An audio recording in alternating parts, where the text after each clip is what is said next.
Hi guys, this is Mary from Mary's Stamping Happenings, and today is Tips and Techniques Tuesday.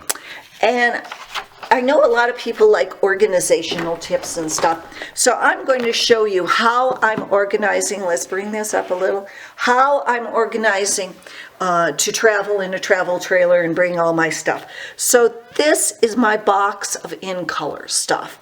I made spots. Now some I got in paper pumpkin, but I made most of my spots myself because we sell the little spot things.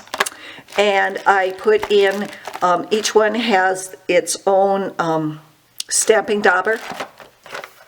Fits in the nice big wood case. I also have all of the sponges, and I have them labeled. Then I have my ink refills. Now you can get about 12 of these in here, so 10 will fit fine. I got a few extra, some of them. And then I put in my Stampin' Up markers. You can fit 10 into the little clear mount cases.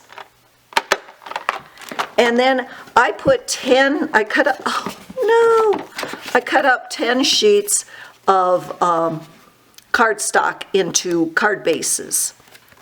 So I got them all here. These are all for the in colors. Now I have a box each for the in colors, the neutrals, the regals, the brights, and the subtles. Plus I have another box where I keep my whites, blacks, very vanilla, and I have my Memento pad, my Versamark pad, and my StazOn pad.